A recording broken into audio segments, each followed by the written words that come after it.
right now. The U.S. has fired missiles at Syria days after Syria's government allegedly launched a gas attack on its citizens. Good evening, I'm Adam Pressler. And I'm Brittany Pieper. The United States launched more than 50 cruise missiles at a Syrian airfield tonight. About an hour ago, President Trump spoke about the attack from Mar-a-Lago. So let's go right to what he had to say. Tonight I ordered a targeted military strike on the airfield in Syria from where the chemical attack was launched. Tonight I call on all civilized nations to join us in seeking to end the slaughter and bloodshed in Syria, and also to end terrorism of all kinds and all types.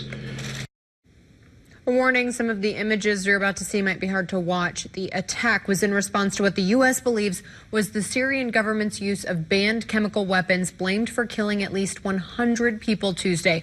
A top White House official characterized tonight's attack as a warning shot to Syrian President Bashar al-Assad. Syrian state TV is calling the U.S. missile attack an act of aggression.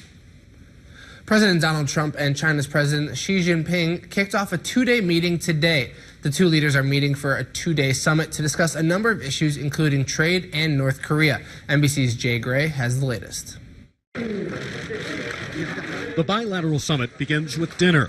President Trump, Chinese President Xi, and their wives sitting down at Mr. Trump's Mar-a-Lago resort ahead of a day and a half of highly anticipated meetings. And I think long term, we're going to have a very, very great relationship, and I look very much forward to it.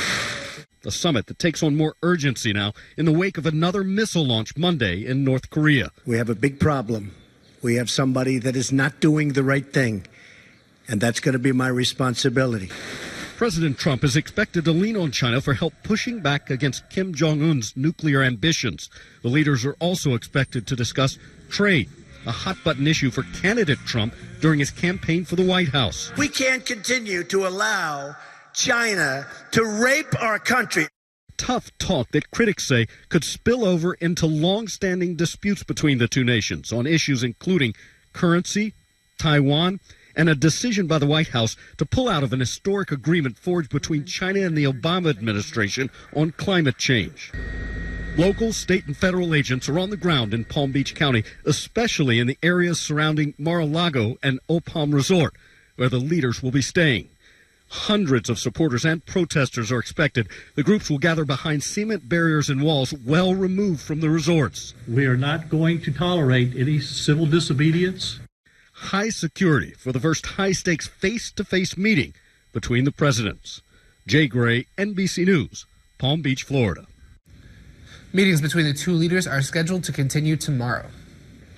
A historic showdown in the Senate earlier today. Republicans voted to change rules so Trump's Supreme Court nominee pick, Neil Gorsuch, could be confirmed. The so-called nuclear option broke the Democrats' filibuster and allows Republicans to confirm Gorsuch with a simple majority vote. The final vote on the nomination is expected tomorrow. A Colombia-based Islamic charity was sentenced today after the federal government determined it was a global terrorist organization and transferred more than $1 million to Iraq. The Islamic American Relief Agency divested itself of all of its funds and property, according to the U.S. Attorney's Office. As part of a plea agreement, the organization transferred all of its assets, which included more than a dozen bank accounts and real estate in Boone County, to an unrelated charity. Missouri could spend millions more than expected this year. Today, the state Senate unanimously approved $241 million additional dollars to pay for unexpected expenses. Most of the money will go to Medicaid expenses, but it will also help MoDOT pay for equipment improvements and pay for new voter IDs. The bill now goes back to the House for final approval. For almost 30 years, Boone Hospital Center has been under the umbrella of Barnes Jewish Christian Hospital, but that could soon change. The Board of Trustees will decide who will take ownership of the lease, but before they do, they want to hear from the community. KMUH's Shalita Norwood is live at the hospital with details on the options the board has in front of them. The board hired a healthcare consultant to choose among the 5 options for the future of the Boone Hospital Center. The options include staying with Barnes, entering a joint venture lease with 2 different healthcare systems in Tennessee and North Carolina, partnering with MU Healthcare here in Columbia, entering a lease with St. Luke's Health System in Kansas City, or it could run Boone Hospital Center independently. The board's attorney says the hospital needs public input to help the trustees make the right decision. The big challenge is to keeping in mind there's probably going to be a long-term collaboration with someone. The attorney said the board will make the final decision this summer. Reporting live in Columbia, Shalita Norwood, KMU 8 News. Missouri residents can now weigh in on the rules of the road. MoDOT's asking for Missouri residents' input on the more than 200 regulations it has. This after Governor Eric Greitens signed an executive order in January that requires MoDOT to make sure all of its regulations are necessary. The department is asking people what's working and what needs to change. If you're passionate about construction, you can go through and see what types of rules we have, and whether you're a contractor or not, you may have an opinion on how contractor performance is handled. MoDOT has until May 31st of next year to go through each regulation. Community members in the heart of Columbia want to see major changes. KMU8's Lauren Pedersen is in the studio with how they think central neighborhoods can be improved. Community policing, safety, and neighborhood unity were some of the top priorities for residents at a central neighborhood meeting tonight. Nakia Belcher is a local business owner who lives in the central neighborhood. She says she didn't get much help when she started up her boutique. Belcher says new business owners in the central neighborhood need more help from the community with getting their ideas off the ground. I think they should have access to grants and different loans and access to community event and more support. Being that new businesses need that extra, a welcoming kid. The next central neighborhood meeting will be on April 25th. The room was packed tonight, but organizers say they're hoping for an even bigger turnout next time. In the studio, Lauren Pedersen, KMU 8 News. 4 St. Louis police officers are facing criminal charges after an internal affairs investigation. They are accused of forging documents to collect thousands of dollars in overtime pay for work that they didn't do. St. Louis Circuit Attorney Kim Gardner's office filed felony stealing and forgery charges. The attorney for all 4 officers said that they deny the allegations, blaming a, quote, accounting issue. An Eastern Missouri jury sided with a Roman Catholic priest in the Archdiocese of St. Louis in a lawsuit over molestation today. The Lincoln County jury rejected claims the Archdiocese should have known a priest was a danger to children. The lawsuit alleged the girl was a teen when she was fondled 5 years ago at her home in Old Monroe. The Archdiocese says the priest will enter a process to return to active ministry. Severe weather earlier today in parts of the country. In Florida, a reported tornado touchdown. The Okeechobee sheriff says it's the first tornado he's seen there in more than 30 years. The damage to homes and property ranges from major to obliteration. At least 14 homes were destroyed, but no injuries have been reported. Surf was up on Chicago's lakefront earlier today. High winds whipped up Lake Michigan, issuing a lakeshore flood warning that lasted all day. The National Weather Service warned of strong gusts that could reach upwards of 50 miles per hour.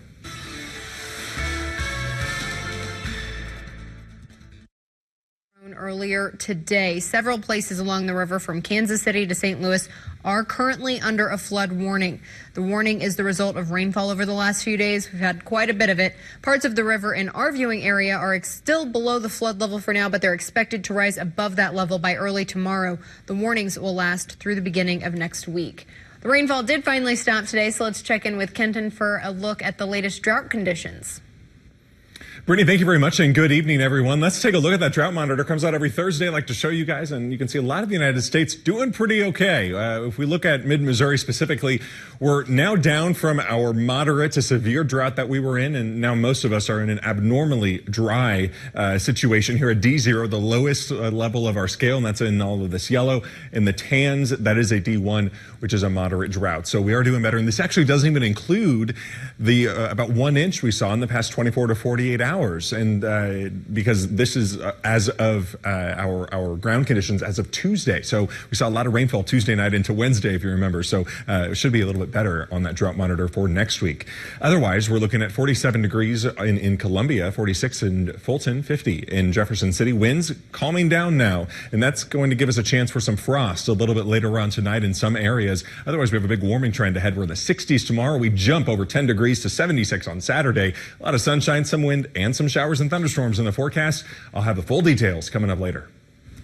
An American causes a Canadian airport to tighten security. Find out what concerning item he had in his bag after the break. A storm that has claimed 90 lives is already ripping through its way through a southern American country. Find out how the U.S. is helping after the break. There you Thanks, go. Kenton. A group on the healing side of Missouri's opiate epidemic is speaking out. But first, here's a look at your lottery numbers. Good luck.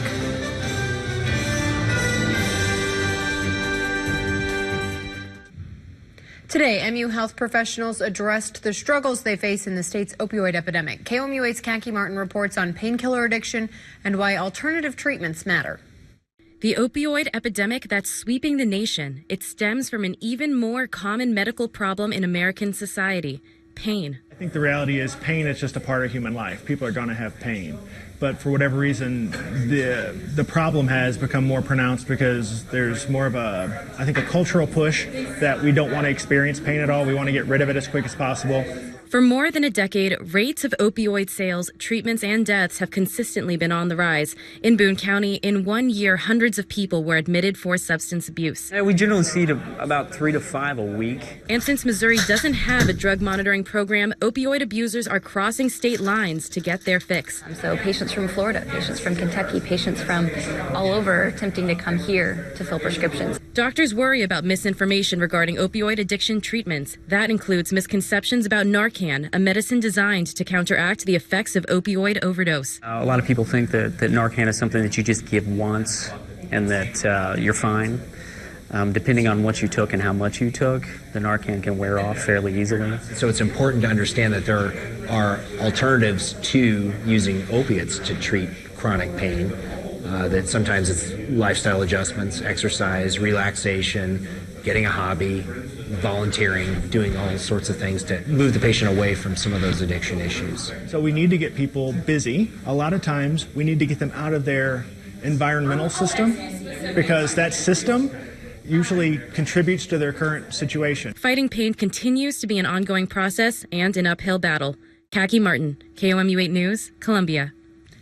The city of Columbia passed an ordinance for retail pharmacies to participate in a controlled substance monitoring program on the county level. That database goes live on April 25th. Sports is next. Now here's a look at what we're following for KOMU8 News today. 60 soccer teams from across Missouri will be in Columbia this weekend. What brings them to mid-Missouri and how this could affect local businesses around town. And tomorrow morning, we do have a chance for some patchy frost out there. We're looking at 35 for a low temperature. Some of us could get a touch lower than that. Otherwise, we're at 63 in the afternoon with a lot of sunshine. Calm day tomorrow, but we'll have winds gusting back up to 30 to 35 throughout the weekend, but much warmer with those southerly winds. 76 on Saturday, 78, maybe even 80 for some on Sunday. And we're going to have that chance for some late afternoon and evening showers and thunderstorms on Sunday heading into Monday. So be sure to check back in with us here throughout the weekend as we track that next weather maker. If we could make it to 80 this weekend, I How would happy be would you be? thrilled. I love the warm weather. It's about time. It will definitely. It's starting to look like spring a lot more. So a little pre-spring early warm up would be nice. All right, thanks, Ken. That's our time for now. Thanks for joining us. Have a good night.